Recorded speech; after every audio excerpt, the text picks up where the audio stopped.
A warm welcome to today's talk. It's Saturday the 2nd of October. Now, I'm getting a lot of questions about the vaccine mandates in the United States and whether people that have had the infection naturally should still be mandated to be vaccinated, because after all, if you've had the infection, do you need the additional immunity?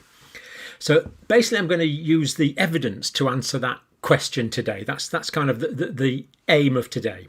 And then I'll leave you with a bit of a decision to make at the end. Probably more of an ethical decision, to be quite honest, than a scientific decision.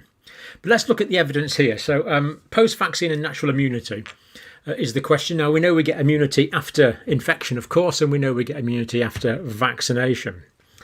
Now, let's start off by looking at some US data. Now, this was of the 11th of December, round about when the vaccination programme started in the United States. So US data as of the 11th of December. Now, 11th of December, it was estimated that 91 million people had had the infection, therefore would develop some degree of immunity to the infection, of course,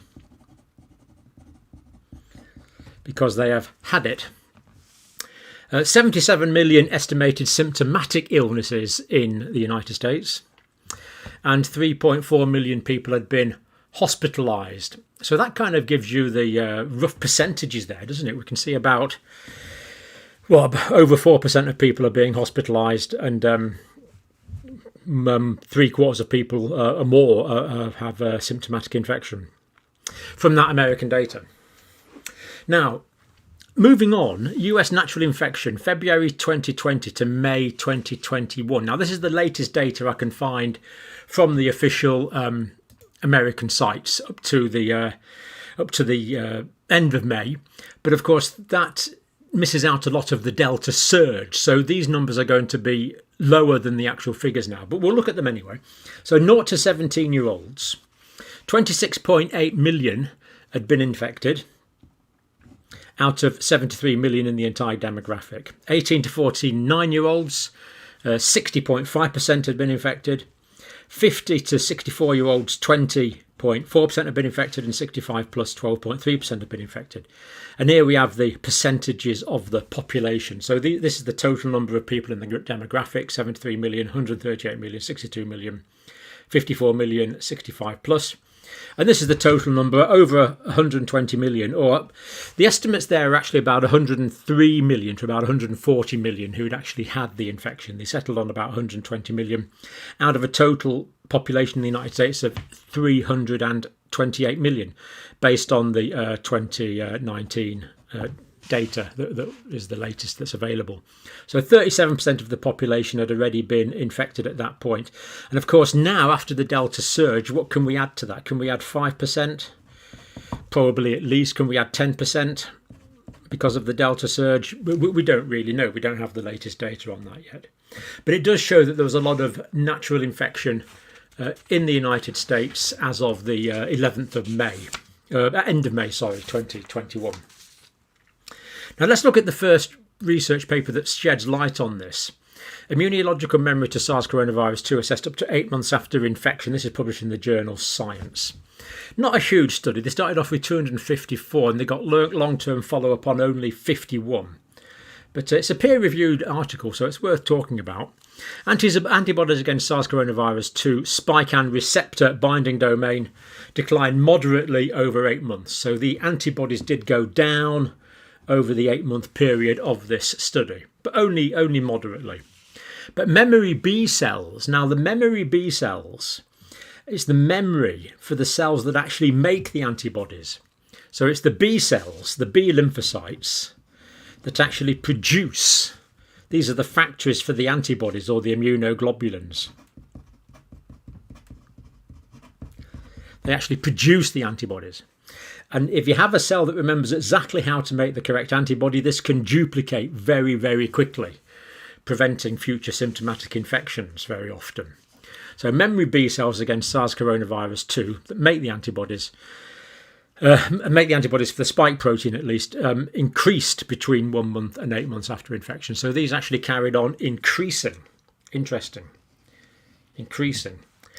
Proportion of subjects proportion of subjects positive for CD4 cells. Now, these are the lymphocytes that are called the helper cells. So these CD4 cells stimulate the B cells. The CD4 T cells are the helper cells that stimulate the B cells to make the antibodies. So this is the T cell here, the CD4 cell with the CD4 receptor stimulates the B cells to make the antibodies.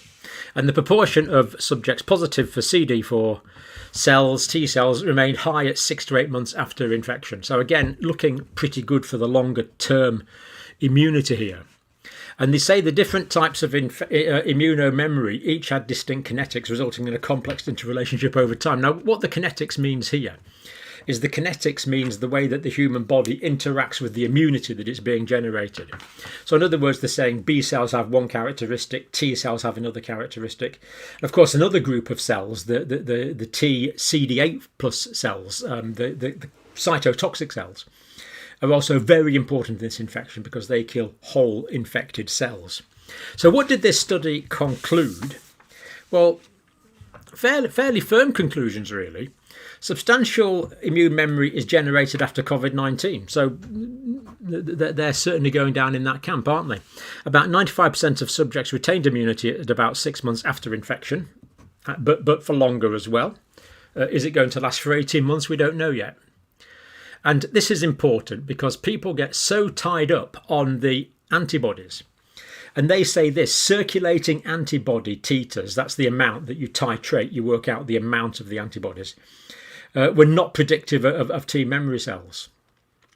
So the antibodies, really, a bit of a red herring, really. Just to focus on antibodies is naive at best, really.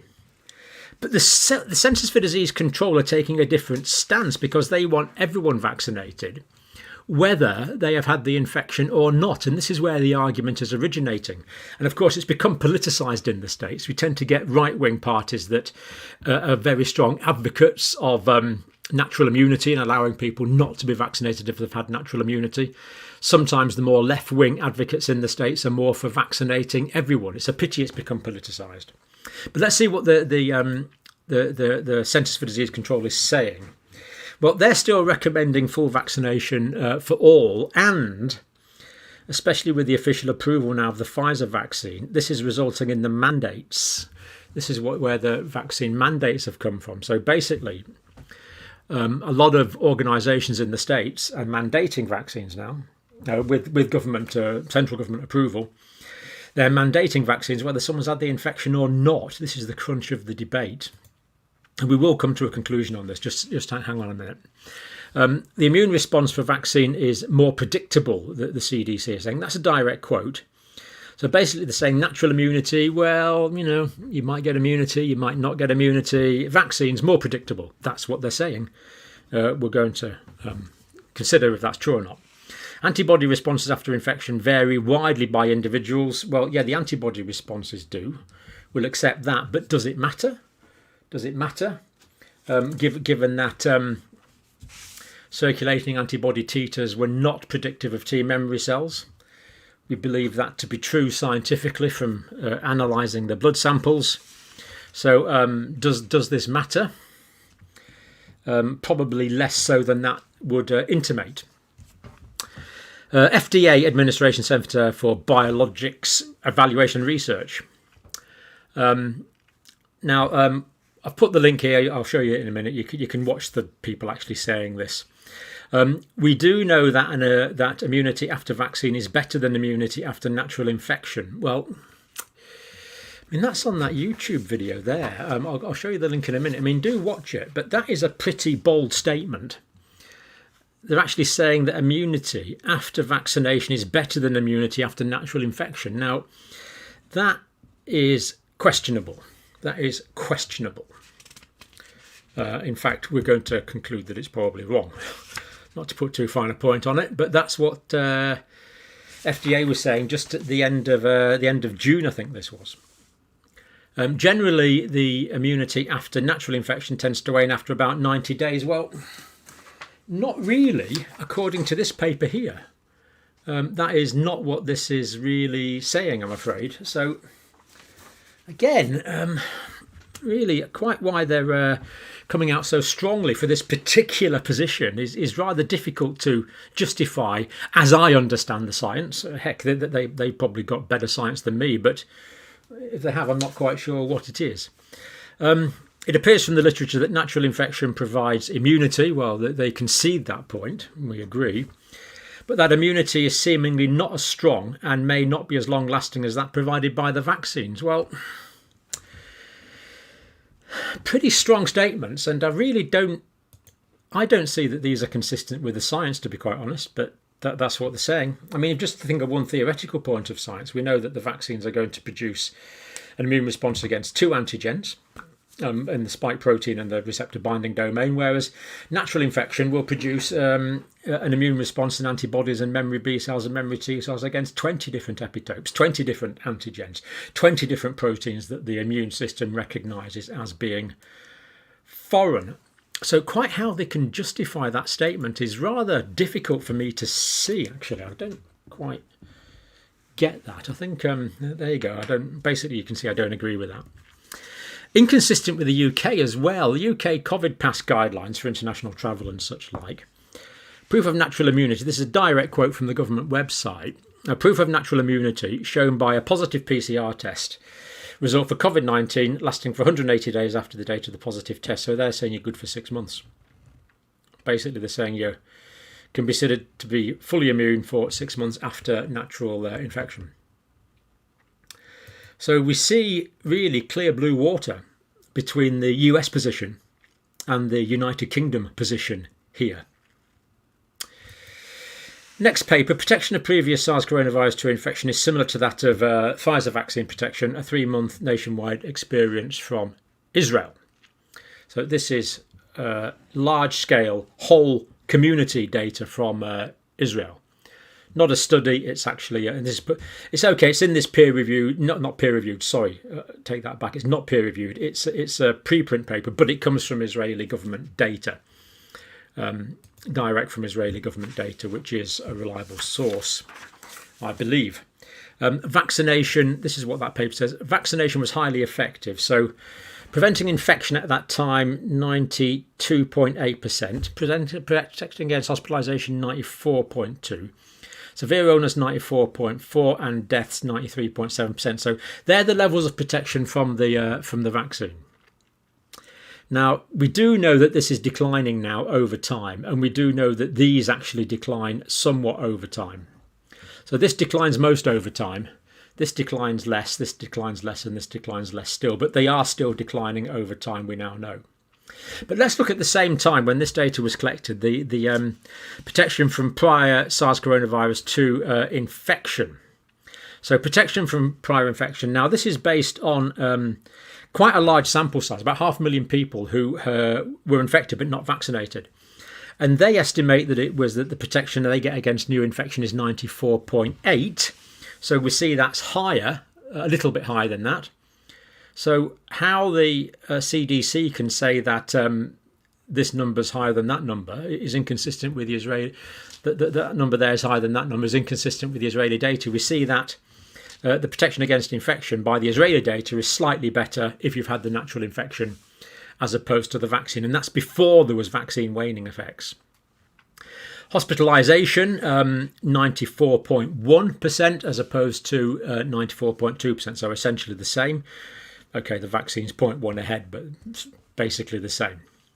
Severe illness protection after the vaccine, 94.4. Severe illness protection after the infection, 96.4. So again, we see that in these two instances at least, the natural infection is providing more protection, even in people that are unvaccinated, compared to vaccination. So there we go. The Israeli data seems inconsistent there with the CDC thinking. Ministry of Health, again in Israel, during the summer surge, 5th of July to the 3rd of August, was the Delta surge, of course. Over 500,000 people were infected but not vaccinated. So again, they had this good sample size. So 500,000 people had the infection but were unvaccinated, so they can compare those. And just 1% of weekly new cases were in people who'd previously had COVID-19. So that indicates really that the effectiveness of the vaccine is more like the effectiveness of the natural infection is more like 99%. To be fair, that I already said nearly 95%, but it looks like it's even better than that. And also, and this is remarkably encouraging, it shows that previous infection is protecting against the Delta variant. Just 1% of weekly cases were in people who previously had COVID-19, who'd had the infection, but were not vaccinated. So we see a high level of protection with people who've had the infection, but were not vaccinated. Now, we believe that people that have had the infection and have had at least one dose of vaccine have even higher levels of protection than that. But this is still showing those good levels of protection from natural infection. This is the guy who's been crunching the data for the Israeli government, Israeli Institute of Technology. These numbers look very low, we agree. The data suggests that the recovered have better protection than people who were vaccinated. So this data is suggesting the opposite of what the CDC seems to be saying at the moment. So that's the data from Israel. I'll leave you to decide which you think is the more reliable. Systemic side effects were more common in people that previously vaccinated. So here we're on a kind of a risk-benefit analysis, aren't we? There's your kind of seesaw and there's your plank on it. So it's a risk-benefit balance, isn't it? So if there's more likely to be side effects, that's a bit of a downside, isn't it, against not vaccinating people quickly who've had the infection.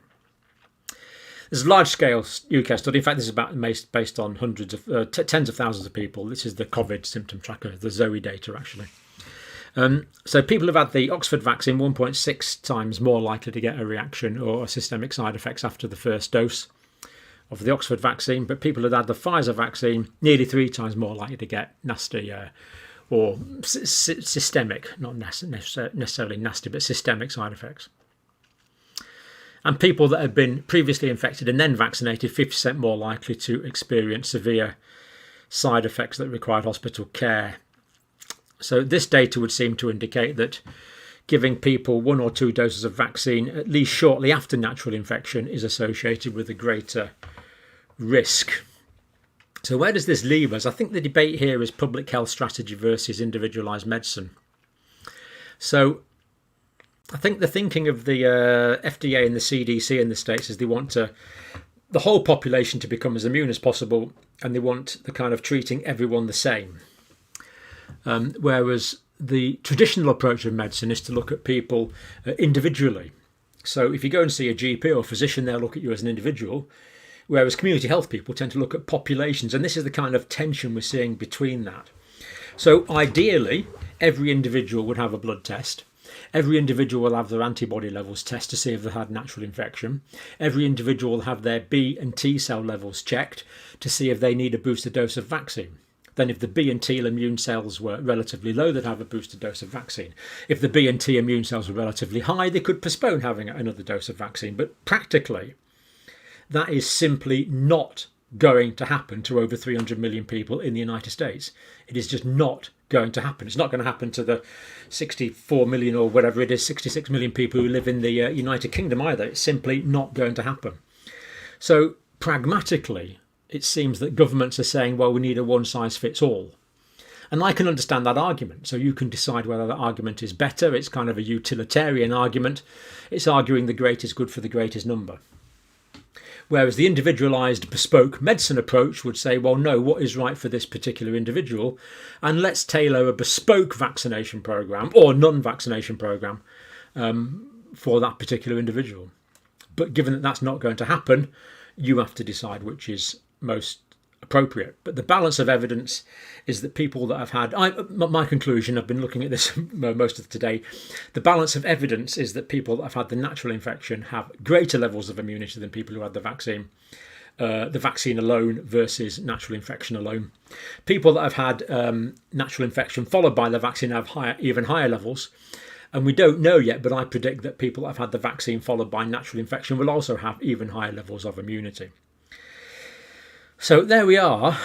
It's regardless of the the outcomes from this particular debate, although scientifically I think the debate's probably pretty well over. What we don't know, of course, is the longevity. We do know that the immunity from vaccine-induced immunity is waning. It's looking from provisional data that immunity from natural infection wanes more slowly, but we don't know that yet. But I suspect it will last for several years. Combining that immunity with the vaccine immunity, it's looking good for herd immunity and community immunity, which is partly why we're seeing numbers dropping in the United States, for example, at the moment, at least in part, although there is potential for a final kind of surge, I believe, in autumn. So I think that's the conclusion. Do we want to take a public health strategy versus an individualised medicine strategy? You decide that. But the balance of evidence, as I understand it at the moment, is that natural infection causes a better grade of immunity than vaccination alone. But if you've had both, it's even better. But there are slightly more risk. Well, there is quite a bit more risk of systemic side effects if you've been vaccinated, having had the natural infection. And that's certainly consistent with nursing and medical colleagues I have who've had the vaccine after many were infected at work, and they do seem to be pretty rough for many aren't too well for a couple of days after that. So vaccines are great for generating immunity, but natural infection also great for generating immunity, probably better. The longevity remains to be seen. If the longevity is good, then I'm still hopeful. I'm in a minority of not many here, but I'm still hopeful that this virus can be eradicated after a few seasons, quite a few seasons perhaps, not straight away. It's going to be some time, but still hopeful it can be eradicated, although we are certainly heading into an endemic phase. So I hope that helps resolve the debate. It's not a political opinion, it's just that the balance of the science, I believe at the moment, favours the natural immunity argument being superior, but of course natural immunity and the vaccination is even better. Okay, hope that made sense, and thank you for watching.